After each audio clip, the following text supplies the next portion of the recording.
Hi everyone, remember me? Gerald's daughter, Patrice. I can't believe how many years have gone by that I haven't done a YouTube video. What are the red flags to look for when you are looking to place your loved one in an assisted living facility or board and care? This is my opinion. I'm not a doctor, I'm not a nurse. I'm Gerald's daughter.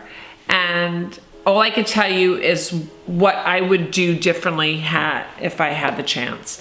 So I just want to share with you what I would do if I was looking for a home. So for me, what are the red flags? What would I do differently? Well, I would do everything differently. So I'm just going to give you a really quick step-by-step process of what I would do differently. There's so many things I would do differently, but the first thing I would do is I would go for an assisted living facility or a board and care. Go to community care licensing. That's the first thing you need to do, and go to their website.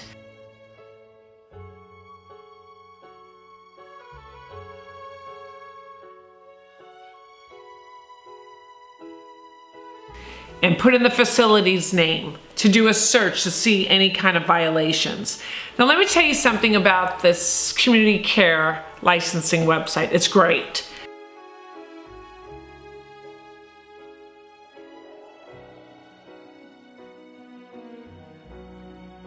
They do a great job. But the website is difficult because the name you see of the assisted living facility or the board and care on the door may not be the name when you put in for facility search. It may not come up because for some odd reason, board and care's assisted living will have one name, corporation name, and then there another name, and then there's another name of another name. So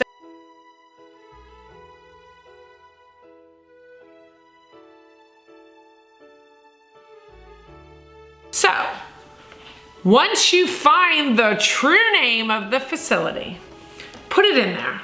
And then what's going to come up are different visits that community care licensing at times make unannounced visits, and they go into these facilities, board and care, assisted living, for random checks, whatever it is. Or they go in because they've received a complaint and they have to investigate a complaint. So I want you to go and read every line of a community care licensing report. I want you to read the narrative, what was the alleged complaint, and if it was substantiated. And I want you really to pay attention to the violations that were given to the facility. Some people have told me, well, you know, Patrice, I looked and it just said personal rights. Those are big ones because they mean a lot of different things. So I want you to look for A citations, B citations, and read what was the allegation. What was the allegation, and if it was substantiated. And then you won't be able to find the whole story on the website, but if there's something there and you're still, I'm not sure if this is the place, and you just want to really make sure, go down to community care license and ask for the file. So what's the next thing you do? A lot of people would say you go to the facility. Of course you go to the facility. And all the professionals out there, you see them. They're like, go, yes, go visit. Visit every day and see how the facility is before putting your loved one in that facility. I agree with them. I think, yes, you need to visit the facility, but I wouldn't do it during the day. You can go once or twice during the day, but I would go at night, 100%. You want to make sure they have night staff, not the day staff that's been there and they've worked 15 hours, whatever the heck they've worked. You want to make sure that someone is up at night. I think that's really, really important. That someone at that facility is up at night. God forbid something happened to your loved one. So I would go at night. All my visits before I place my loved one in a facility would be at night. before dinner, after dinner. That's what I would do. Violations from community care licensing, big red flag. A big red flag. I want you to really read what those violations are, because you have nursing home people say, oh yeah, but they just said that. It's not true. Just because they wrote that doesn't mean it's true. That's true. Just because someone says something, it doesn't mean it's true. So dig. Ask for the whole case for you to view. And read what's going on. Read what happened. That's what you need to do. And you will really quickly find out if it's true or not. After what happened to my father, I felt it was huge for me, because I couldn't believe what happened to him. So I made this YouTube video. It just was surveillance footage of my father at this facility. And I put it on YouTube. And it got a lot of views. And the people at the nursing home didn't like it, so they sued me and my mother, the widow, to keep me quiet. And the other thing, I don't know, I guess in other countries we are living longer. I have no idea. But what I find extremely odd, and another big red flag for me with assisted living or 6 beds, why do they have all these hospice waivers? I don't get it. I don't get that. Why are all these, nothing against hospice. I think hospice is wonderful at the right time. How it should be, right? So why are all these people in boarding cares and assisted living that I've noticed personally on hospice?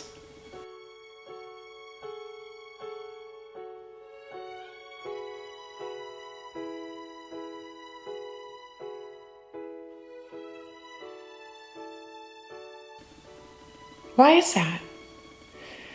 So I would really, I don't know. For me, I don't know if I would want my loved one who has dementia to be in a facility where there's a bunch of people on hospice, because that means you're dying, right?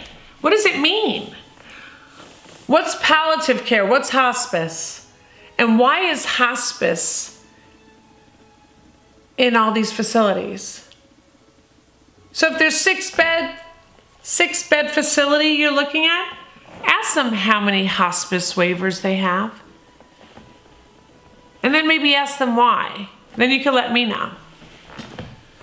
So I think that would be a red flag personally for me.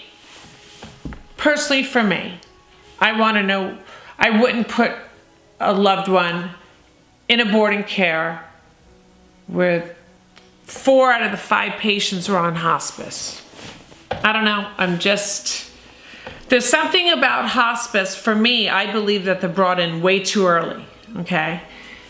Okay, so let's go over it again. When you're looking for an assisted living facility or a boarding care, you're first gonna go to community care licensing, and I want you to really know what the violations mean. I want you to look them up and know what they mean. Really look at the personal right violations. Next step, and go visit the facility. Like I mentioned before, go there. Go at night. If someone's hair is not done, no, we're looking bigger than that, okay? I personally don't care if someone's hair was not done. I don't care. What I know now, believe me, I don't care about if I go into a facility and I notice someone's hair is not groomed. I couldn't care less. So if they have 6 beds and 5 are on hospice, what does that mean? That's the environment you're putting your loved one in. Is it a bad environment? No. But if everyone's on hospice, no one's walking around. No one's having conversations. big guard bed rails on all the beds. The personal right violations. Really look at those. Referral services on the webs, on the big World Wide Web. Forget them. Sorry guys, sorry referral services, whoever you are.